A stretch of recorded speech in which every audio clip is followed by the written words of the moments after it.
antes de chegar no gibi, os nossos planos são fazer Eval e fazer do grande consórcio, porque nós aqui só falamos do suplemento juvenil, mas o grande consórcio teve muitas publicações importantíssimas que complementaram o suplemento juvenil. Então, antes disso, a gente quer falar desses daqui. A gente quer acabar essa série. Aí depois a gente pode pensar na possibilidade de fazer dos gibis. Mas o gibi é que é a vista icônica da época. Para mim é um suplemento juvenil. Não foi a que virou sinônimo de banda desenhada. Então... Eu ia perguntar exatamente isso. Depois desse gibi mais curto, 30, como é que as coisas evoluíram no Brasil a partir daí? Veja, quando o Eisen resolve montar uma editora, em 1945 ele tem uma ideia, ele lança a editora acho que 2 semanas depois de acabar a Segunda Guerra Mundial. Um timing impressionante. Ele não queria lançar, ele estava de saco cheio de quadrinhos por causa de vários desgostos que ele teve. Inclusive ele culpava o Roberto Marinho de ter traído ele e tal, e há uma discussão em cima disso. Ele ficou 11 anos publicando suplementos juvenis. Desses 11 anos, 7 ou 8 anos, ele esteve sozinho com todos os personagens. Então não é verdade que houve uma traição, né? Simplesmente o Roberto Marinho já estava publicando o Globo Juvenil. Já havia passado 2 anos que ele estava publicando personagens, não os principais quem publicava era o suplemento. Aí ele chegou para o pessoal da King Feed, para o representante, e falou: olha, vocês já fecharam o contrato, que era renovado? Aí não fecharam, não, me interessa, quanto é que é? Aí ele pegou tudo, simples assim, negócios. Eu não estou defendendo o Roberto Marinho e não estou criticando o Eisen, é simplesmente a vida, é o que aconteceu, entendeu? Então, quando chegou mais para o final, que ele ficou cheio de dívida, ele teve que vender todos os títulos dele para o Diário à Noite. Ele saiu para abrir uma editora de livros. Quem é que ficou falando? Desculpa, o Eisen. Enquanto isso, o Roberto Marinho estava lançando o Globo Juvenil e tal, e o gibi, já tinha lançado o gibi. E aí o que acontece? Ele publicava seleções coloridas, publicava algumas coisas ainda de quadrinhos, mas a ideia dele era publicar livros normais. Os livros que ele publicou, todos fracassaram assim redondamente, não vendeu nada e tal, não sei o quê. E aos poucos foram chegando possibilidades de se criar mais revistas de histórias em quadrinhos. Lançou o Herói em cima da ideia do suplemento juvenil, né? Lança o Herói, uma revista juvenil. E aos poucos foi retomando essa paixão pelos quadrinhos e ele transformou a Editora Brasil Américas, os primeiros 25 anos, numa representante do que há de melhor em termos de publicação de quadrinhos. Os quadrinhos nunca foram muito levados a sério no Brasil. Todos os editores que editaram quadrinhos nessa época não se interessavam por quadrinhos, menos o Eisen. Todos. Eles só queriam o dinheiro que os quadrinhos davam. Só. Porque o quadrinho dava dinheiro. Era um produto barato, que se vendia bem e enriquecia. Não é à toa que o Eisen, em 11 anos de suplemento juvenil, ele montou comprou uma gráfica. Ele imprimia os próprios, comprou uma máquina ruim? Comprou, mas ele comprou uma gráfica, entendeu?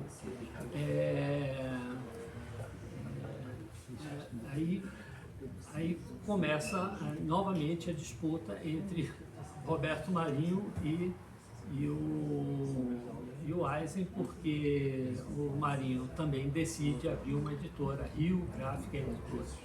Ele queria lançar a Editora Globo, mas a Editora Globo já tinha no Rio Grande do Sul. E aí foram rivais novamente durante todo esse tempo.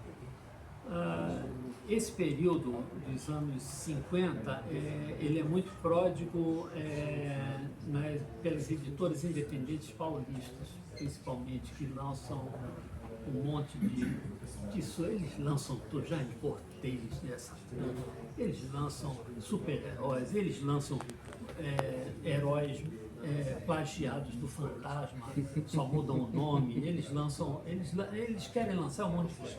E novamente, quem ama os quadrinhos é quem edita, é quem está fazendo, é quem faz a cozinha quem está na cozinha da editora. Ou seja, é o editor, não é o publicador. O dono só quer ganhar dinheiro. Então, teve também o Penteado. O Penteado também gostava do quadrinho. Era um editor independente. Fora isso, Bloch, dinheiro. Abril, dinheiro. Rio Grande, dinheiro. Não importava. Tanto é que nos anos 60, o Roberto Marinho manda cancelar, ele tinha em torno de 20 ou 30 títulos, ele manda cancelar 80% dos títulos, só fica com Mandrake, Fantasma, alguns infantis, Brotoejo e tal, fica um pouco Cavaleiro Negro, depois cancela. Mas porquê que houve esse cancelamento? Porque ele achava que 50 mil exemplares vendendo não valia a pena o jogo, entendeu? Então ele, não, cancela essa porcaria. E enquanto a Ebal continuou sendo uma editora familiar, e isso foi um grande problema, porque enquanto o Ota estava lá orientando, ele fez estágios lá na Brasil América, o Otacílio, depois foi o grande editor que foi quando foi para a VEC, ele conseguia pegar alguns erros, algumas coisas, mas lá na Ebal, mesmo na Ebal, assim, a Marvel, eles eram distantes nesses quadrinhos modernos, eles gostavam eu cheguei, uma vez que eu visitei a Ebal e tive a honra de conversar com o Eisen e ele me mostrar a editora, perguntei para ele quais eram os personagens prediletos dele. Isso aí foi nos anos 70, não lembro qual foi o ano, 73, 74. Ele falou Flash Gordon e Zorro. Usou o Cavaleiro Solitário, tá? Ok. Não o Zorro. Não o Zorro. Isso era uma coisa estranhíssima. Porque é que no Brasil chamavam ao Lone Ranger Zorro? São duas personagens completamente diferentes. Isso que havia? Usavam máscara. Usavam máscara e tinham chapéu. Isso é uma longa história que vem do rádio e aquela coisa de não se importar com o personagem. O cara lança, bota Zorro. Entendeu? E não foi a Ebal que lançou o nome Zorro. Zorro foi lançado por agora não me falha a memória, por outra editora. E bota Zorro. Então, cara, os quadrinhos sempre foram um produto de segunda linha para ganhar dinheiro para os donos. Os apaixonados, eles faziam o que podiam para fazer a coisa certa. Então era isso o que acontecia. Então, a Abril pegou toda a Marvel, toda a DC, e aí tinha loucura de fazer, ajustar as cronologias, uma idiotice esse negócio de cronologia, mas tudo isso é outra história.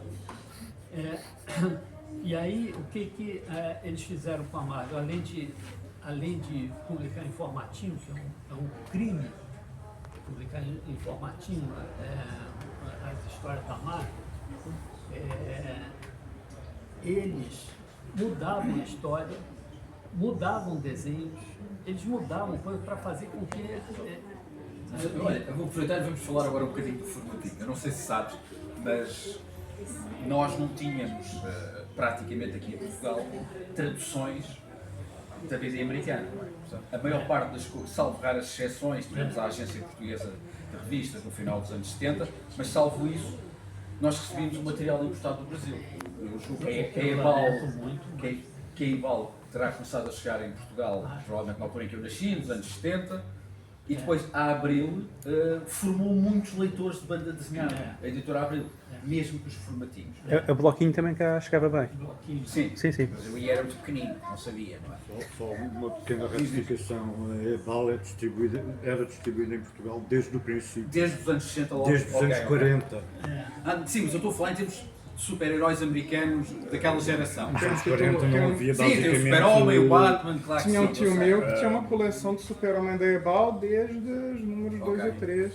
Mas a minha questão é, não achas que o formatinho, portanto, se há uma redução de formato, acredito que houvesse redução de custos, também não facilitava uma porta de entrada para novos leitores?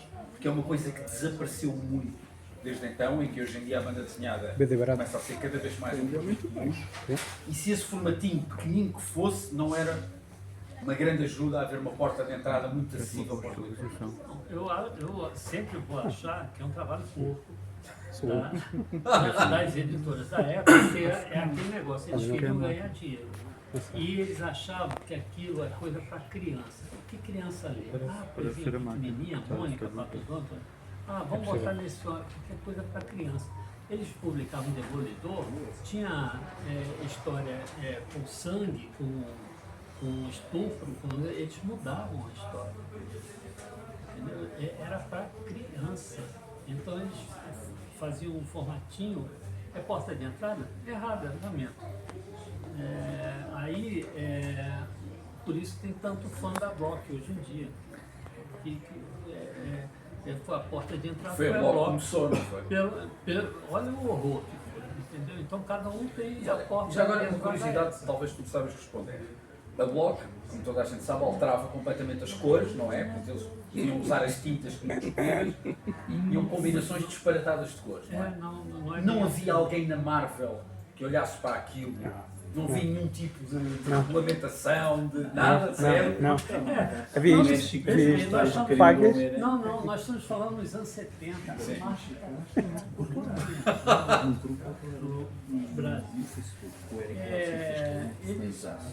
A Block surgiu para. Eu conto um pouquinho dessa história aqui da Block. Eu coloquei o Stan Lee vendo as capas e tomando um susto.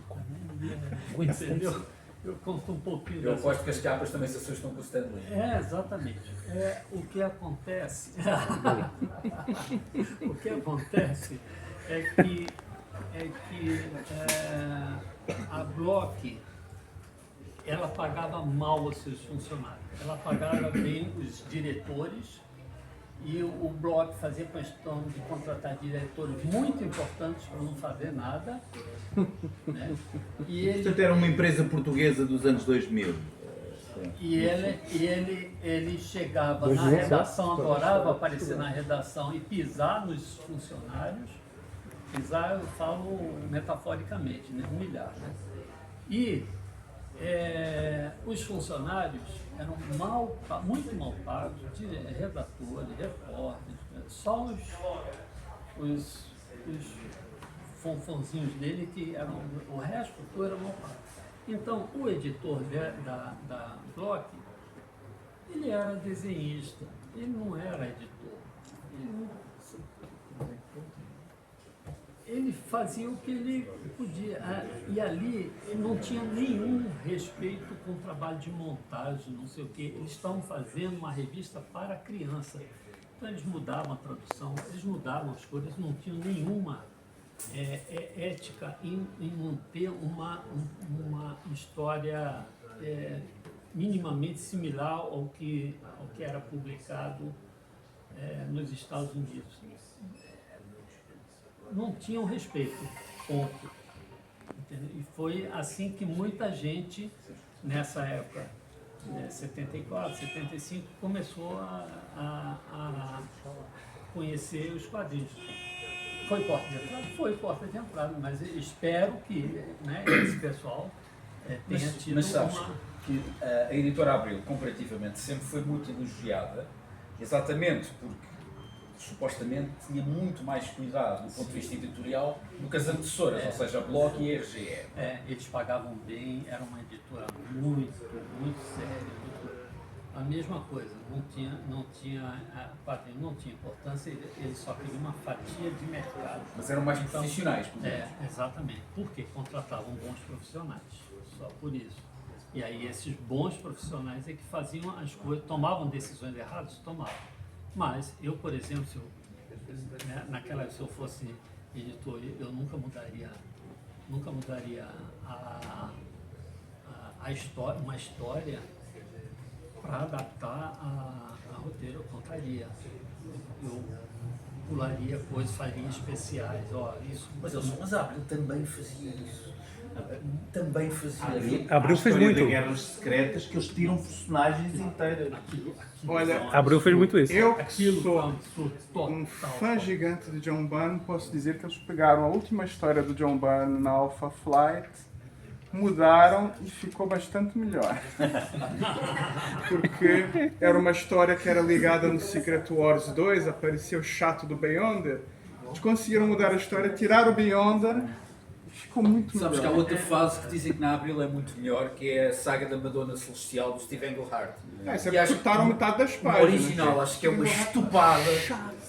Porque aquilo cortaram tantas páginas que a leitura ficou muito mais aprazível e escorreita. Tem algumas- o JP Martins ia gostar de ouvir isso. Tudo foi ruim, mas tem algumas coisas interessantes. Agora, eu tenho críticas, né? Sério, eu não faria assim. Eu respeitaria o original sempre. Respeitar a E integridade. lutaria lá dentro da editora para fazer um formato maior. É lógico que eu não ia conseguir, é lógico que talvez eu perdesse o Mas emprego, agora, mas fazendo um bocadinho agora o papel do advogado do diabo, a EPAL publicava no tamanho original, mas tirava as cores. sim, Era preto e branco. Olha, Que eu pessoalmente eu também gosto muito, mas também não é igual ao original, lá está. não, mas eu não vejo problema em publicar com vocês. Eu não vejo problema é alterar, é mudar a arte do enredo, mudar a arte do desenhista. Na hora que você imagina, na Rio Gráfica, não sei se vocês sabem dessa história, eles tinham um personagem chamado Cavaleiro Negro, que era um personagem que vendia bem no Brasil, de faroeste, Cavaleiro Negro, faroeste, máscara e tal. Vendia bem no Brasil. E o que eles fizeram? Acabaram as histórias do Cavaleiro Negro já há muito tempo, que eram poucas, então alguns eram desenhados no Brasil. O que eles fizeram? Eles compraram uma história de faroeste chamada Bronco, se não me engano, da Espanha, e o desenhista que trabalhava na Rio Gráfica transformou todos os Broncos em Cavaleiro Negro. E publicou a história como se fosse Cavaleiro Negro. Eu não sabia disso, quando eu olhei aquele negócio, cara, olha o Cavaleiro Negro, olha que desenho, é do sul, é espanhol, cara, não sabia que... Aí depois eu fui saber que era uma montagem que era falsa, aquilo era uma falta de respeito com o desenhista, uma falta de respeito com o leitor, né? Uma falta de respeito com todo mundo. Pelo menos o tal do Bronco era melhor que o Cavaleiro Negro. Não sei. Ah, sim, não, eu acho que... Pelo menos vocês conheceram uma série nova que nunca teria sido publicada em outras Olha, achei muito circunstâncias. interessante, muito interessante. Olha, diz-me uma coisa, em Portugal havia um fenómeno, até à Revolução do 25 de Abril, portanto, nos tempos do fascismo português, em que mudava-se o nome das personagens internacionais por nomes portugueses. Como é que era no Brasil? O Batman teve isso no início. Eu posso citar dois exemplos. O Rip Kirby, que virou Nick Holmes, whatever reason, e o Igualmente... Buzz Sawyer, que virou Jim Gordon. Era Jim Gordon, não Tem o é? Capitão Buzz Sawyer era um aviador. Virou Jim Gordon, assim. Não, tem outros, mas isso aí também é o editor, né? Mas não por entende que nada de quadrinhos, trocar um nome é americano por outro nome americano? Ele fala, Faz Sherlock não, Holmes. esse nome, Tínhamos o esse Battler, nome é em difícil Portugal de tínhamos o memorizar. Battler Britain, que era uma Geral Vega. Mas Que aí veio o nome aportuguesado, né? eu não sei aqui em Portugal, mas lá no Brasil, Faz agora? na imprensa brasileira, né, era comum nos anos 30, 40, 50, os jornalistas traduziam todos os nomes. Daí a Lois Lane ser a Miriam Lane. Não é isso. Estou falando na imprensa. Ok, Jornal. Ok, Então, ok. por Eu exemplo, pensava que era Luís Lane. Luís Lane. Ayrton Senna, era escrito, não seria escrito Ayrton, seria escrito Ayrton Senna, Ok. com um N só. Ok. Um nome New York, eles colocavam Nova York. Certo. Cá também. Nova York ainda fazem Isso aqui. é Cá também. Cá também. é uma regra. Eu não gosto, eu prefiro Nova York, mas tudo bem. Isso era uma regra jornalística, de mudar, de aportuguesar os nomes. Certo. Não sei se isso era uma regra jornalística aqui também. Essa regra jornalística passou para algumas editoras, como a Ebal, que em vários momentos ela aportuguesou nomes de personagens pela mesma razão. Não vão entender Lois é um nome de Lois, então vamos colocar Miriam, vamos Fofo. Então, mas alguns deixavam claro. Né? O Nuno estava a falar de uma Geral Vega, aí não só mudaram o nome, portanto é a personagem clássica britânica que se chama Battle Britain, que era um piloto de aviões britânico da Segunda Guerra Mundial, e cá, além de chamarem Major Alvega, disseram que ele era luso-britânico, e o nome completo era Jaime Eduardo de Cook e Alvega. Arranjaram toda uma mitologia portuguesa à volta do Battle Britain. É possível que seja o mesmo coisa para facilitar que ano foi isso. Ui, deve ter começado talvez nos anos 50, provavelmente. E durou até os anos 80, várias publicações. E Chavalhã, quando apareceu, também tinha um nome português. Tendência de portuguesar os nomes lá no Brasil, nesse período. Não sei se ele sabe. O Chavalhã era o Miguel Guzmão. Miguel Guzmão, A sério? Pode perguntar ao Leonardo Sá que ele confia. O Faz Gordon também teve um Capitão Relâmpago, como não faz? Teve vários. Tem um livro da editora Brasil América que eu quero Tenho 15 lançar, vezes. relançar, né? Que chama As Fábulas de La Fontaine. Eu estou trabalhando nesse livro agora. As Fábulas de La Fontaine, ilustradas por Gustavo Doré. Saiu cá. Saiu. Um volume enorme.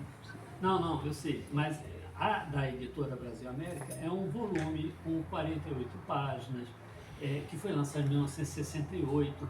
Quando eu era criança, eu tomei conhecimento daquilo, eu não sabia quem era Gustavo Doré. Eu já tinha ouvido falar, mas falava. Aí que eu olhei aquelas imagens, a gente comprava via reembolso postal, né? Recebia magicamente em casa isso. E aí, porque eu morava em Pernambuco. Aí quando eu vi assim, fiquei, cara, como ele fez isso? Gustavo Doré. Que desenho expressivo. Não, e lendo aquelas fábulas, a poesia, uma criança de 12 anos, sei lá, que coisa impressionante. Então, eu resolvi relançar isso a partir da edição da Ebal. E eu descobri nessa coisa, que eu nem percebi na época, que a capa, foi ela que me alertou, a capa não foi ela não, foi o Tony. Né? Você vai manter Gustavo Doré? Como? Não, Gustavo Doré. Não, na capa está Gustavo Doré, dentro está Gustavo. Aí eu olhei a capa e eu já tinha mexido na capa, tá Gustavo Doré. Então, assim, a própria Ebal, nesse período, 1968, tinha uma turma que achava que devia traduzir o nome e certamente uma outra turma que achava que não devia. Então, por falta de informação... Isso acontecia em Portugal, o Júlio Verne é Júlio Verne. Exatamente. O Lev Tolstói é Leão Tolstói, ou era Leão Tolstói, e por aí então, fora. isso Parece ser algo bem característico, não sei se na Espanha é assim, da língua Sim, na portuguesa. Espanha é assim. É assim também. Aliás, o Júlio Verne existe até hoje. Está aí naquela coleção que está a ser agora nos quiosques, a Biblioteca Júlio A Verne. ex-rainha de Inglaterra, a defunta, era Isabel II Isabel. E o atual é o Elizabeth. Carlos III. do Mar Carlos. O Fundo. Marco Neves fez um vídeo a explicar isso. Era um hábito que existiu quer em Portugal, quer no Brasil, de traduzir os nomes próprios até ao século XIX e que no século XX isso se perdeu. Daí a história do Júlio Verne, que é paradigmática. Não, até anos 50 no Brasil, o jornalismo, veja bem, eu era editor do jornal da ABI, o jornal da ABI era publicado, começou a ser a minha fase com o Maurício Azedo, que é um dos maiores jornalistas que aquele país já teve. Ele era presidente da ABI e ele resgatou o jornal da ABI. Então, ele recomeçou a publicar em 2005 e nesse período, depois de algum tempo, ele me chamou para fazer a edição de arte do suplemento do jornal da ABI, que era um jornal destinado para jornalistas, não circulava.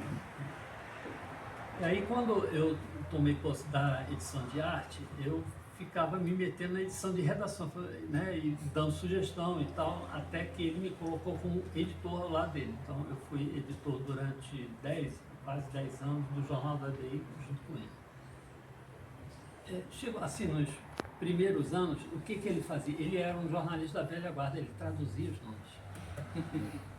Então, saía Ayrton Senna, A-I-R-T-O-N, Senna, S. Mas isso é bizarro, tendo em conta que era brasileiro. Não, assim, sei lá, qual é o nome daquele que se candidatou como Brizola? Darcy Ribeiro. Darcy é com Y. O escritor Rui Barbosa. Rui é com Y. A gente botava com I. Walt lá no Disney, Jornal não, da ABI. Walt Disney nunca. Chegou, e ele, o Maurício Azevedo, era uma pessoa Isso é muito bonito. séria, eu me dava muito, mas era uma pessoa muito séria, difícil de discutir com ele, dificílimo.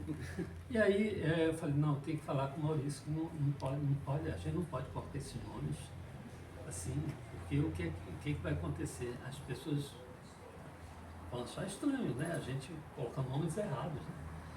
Aí as pessoas, não, você não vai com esse nome, você não vai com esse nome. Não, lógico. Isso em que ano é que estamos a falar? Isso, nós estamos falando em 2008, 2007. Ah, já muito recente. Muito recente. E ele seguia isso, porque isso me incomodava muito, que tanto é que na entrevista do Maurício Souza, o Maurício é sem acento e o Souza é com S, e ele revisava. Aí eu cheguei para ele, Maurício, na época eu ainda não tinha falado o que eu vou falar. Maurício, o Maurício pediu para não colocar com Z e não colocar o acento no nome. Era mentira. Aí ele respeitou e deixou sair esse. Por acaso não sabia que o Maurício não punha acento no Maurício, o nome dele é sem acento. Então ele. É o Maurício. Maurício. Exatamente. Aí o que acontece?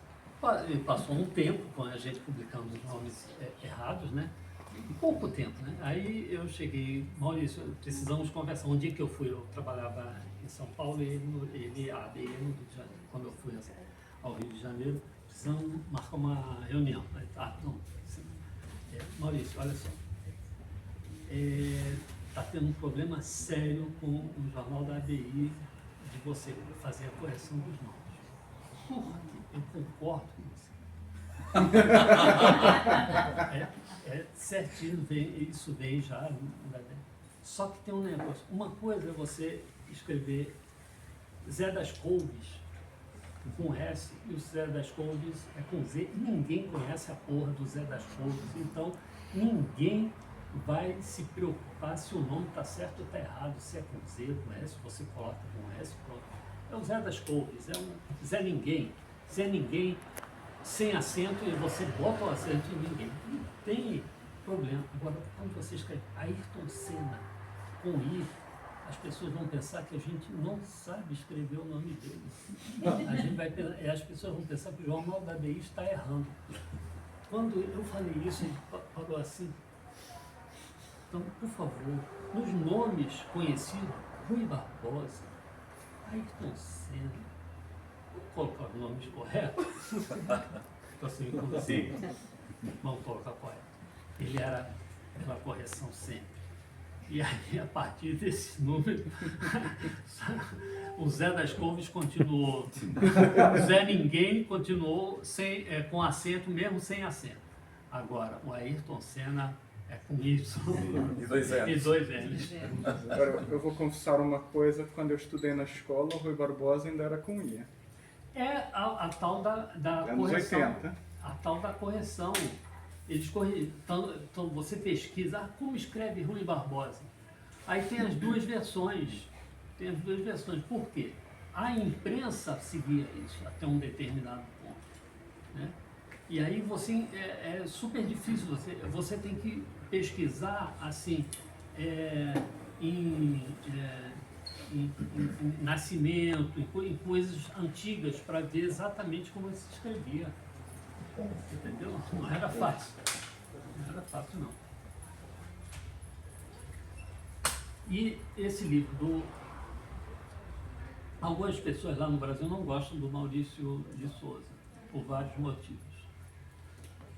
Eu discordo da maioria deles. Concordo com algumas coisas, mas discordo da maioria dos motivos. Eu acho o Maurício de Souza uma pessoa desbravadora, importantíssima. O que ele fez é humano, ele mesmo sabe, e não vem ao caso. O que ele fez, a maneira como ele fez, mesmo que ele tenha vencido concorrentes, né, digamos assim, desenhistas na época eram concorrentes, era a coisa do negócio. E isso está escrito aí. É bom conhecer a história do Maurício de Souza, contada por ele, e também com os acréscimos que a gente dá, porque ele chega e fala, meus personagens foram muito famosos, mas ele teve um grande auxílio da animação, da publicidade, onde ele conseguiu fazer um contrato do Elefante, do Jotalhão, com a Sica. E isso foi parado na televisão. Então, a gente entrevista ele dá as opiniões dele e a gente coloca uns acréscimos aí. Então, assim, para conhecer esse período da história dos quadrinhos no Brasil, nos anos 70, esse livro é muito interessante. Entende? E ele tem leitura entre linhas. A gente não fica dando opinião, mas o próprio Maurício fala algumas coisas que você... não sei, não devia ter falado isso, né? Tudo bem. Então é isso. Quem se interessar, esse livro foi impresso sob demanda na Espanha e o próximo a ter esse trabalho vai ser esse Lobisomem. E vamos ver se a coisa funciona aqui, porque isso dando resultado aqui em Portugal, isso vai poder ser replicado com os autores portugueses lá no Brasil. Eu e o Felipe, nós fizemos uma tentativa agora com a Umbra. Eu adorei fazer a Umbra no Brasil, adorei.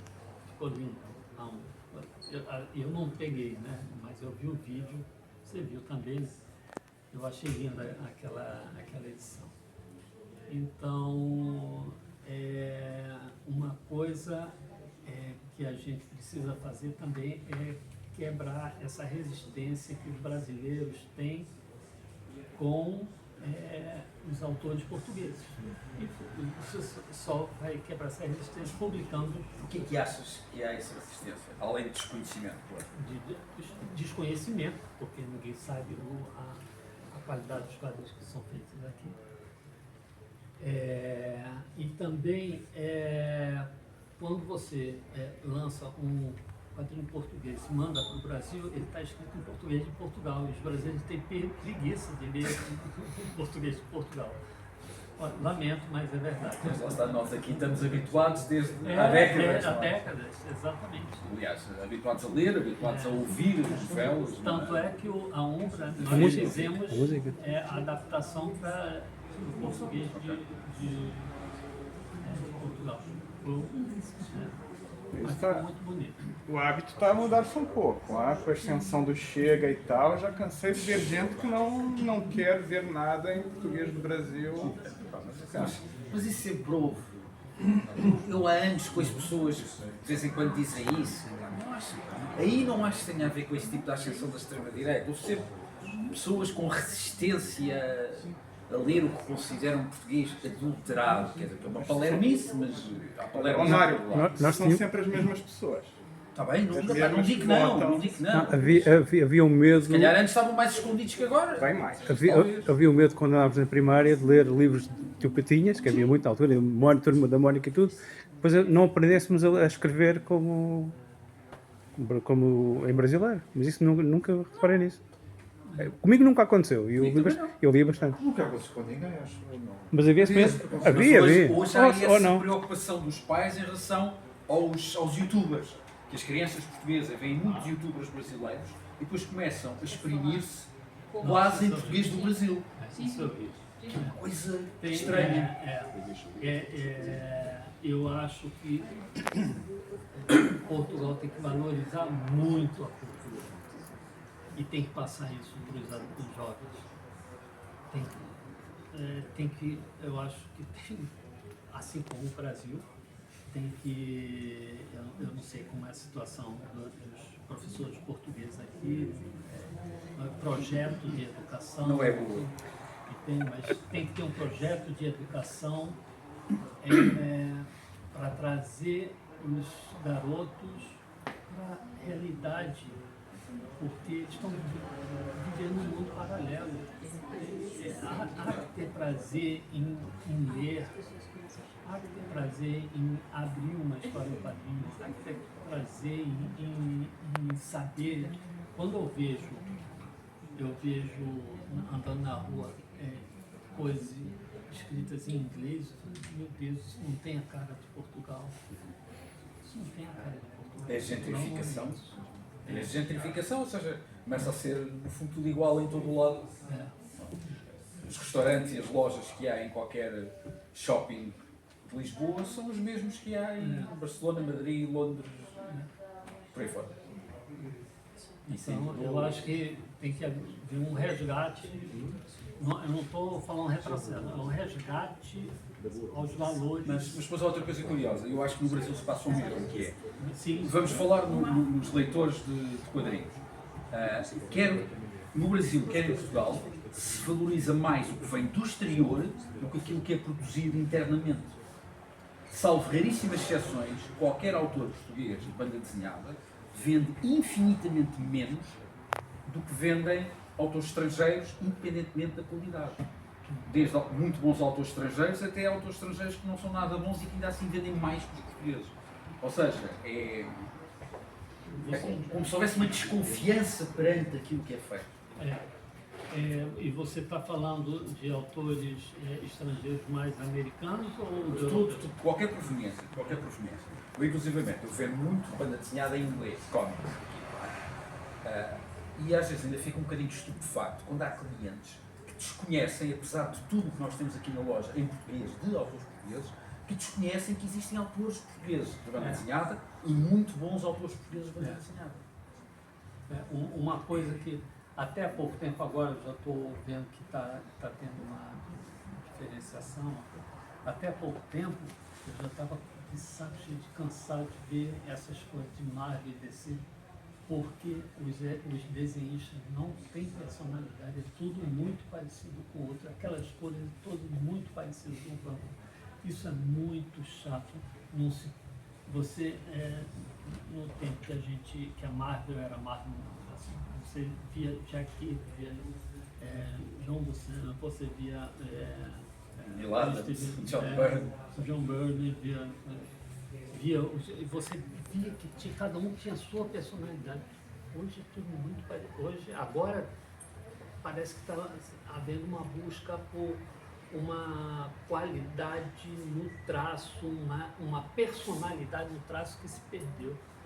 Mas até há pouco tempo, agora eu estou sentindo, estou vendo algumas coisas, então, tem algumas coisas interessantes. Até há pouco tempo você olhava, tudo igual. Eu não sei o que essas pessoas... É a mesma coisa no mangá.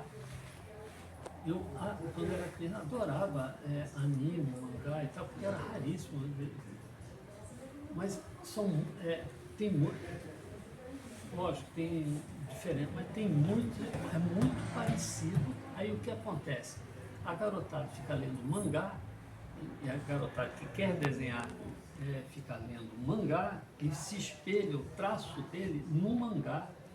Não tem que se espelhar em mangá, isso é feio pra caramba. Isso funciona lá no Japão e é interessante para a cultura deles. Mas, você olha, pode trazer Mas eles. tem-se visto que funciona em todo o lado, a questão é essa. Não, sim, ok, mas o teu traço, Sim, sim. a tua personalidade não pode ser uma personalidade igual de mangá ou igual de um desses desenhistas que fazem super-heróis que você vê, não vê diferença entre um traço e outro, não vê diferença entre um e outro, entendeu? Você tem que buscar, o desenhista, o desenhador tem que buscar a sua personalidade, como ele aqui, ó, como o Felipe, cadê o Felipe? Tá ali escondido. Está ali escondido. Entendeu? Está aqui. Cara, pronto. Falta personalidade nesse pessoal. Mas a coisa dos americanos é que os desenhadores com personalidade estão quase todos a trabalhar para editoras independentes. Na Marvel e DC resta um povo muito formatado Porque e é um as produto. cores pioram tudo. As cores nos Estados Unidos estão uma desgraça atualmente. Sobretudo na Marvel. Aliás, vou ser Sobretudo sincero, na Marvel. sempre foram más. Nunca vi os americanos serem bons de O cores. que Porque acontece- o belga de quinta é melhor que o O que americano. acontece muito com as cores é que as cores escondem o defeito dos traços. A qualidade do desenho. Fica aquela coisa assim, você... Cadê o traço? Não tem. Entende? Então, assim, eu detesto quando a cor esconde o trabalho do artista. Porque isso aí é um defeito, isso é um problema. Não pode conseguir. Tem que ter o trabalho do colorista, tem que ter visível o trabalho do desenhista. Visível. Não pode um interferir no outro. Né? Tem que ser uma leitura aprazível. E o roteiro, eu nem ligo muito o roteiro. O roteiro até pode ser mais fraquinho, mas que o desenho seja deslumbrante. Você olha assim, vê uma página deslumbrante, porra, você fica parado naquela página. E depois, mesmo que a história não seja brilhante, agora se a história for brilhante, então pronto, temos uma obra aqui. Melhor ainda. É. Ora bem, querem perguntar mais alguma coisa? Não querem? O Francisco Ucha está aqui, tem aqui os livros dele, ele de certeza que terá todo o prazer em ensinar os livros. Portanto, vamos agora dar início à E é difícil. sessão de autógrafos.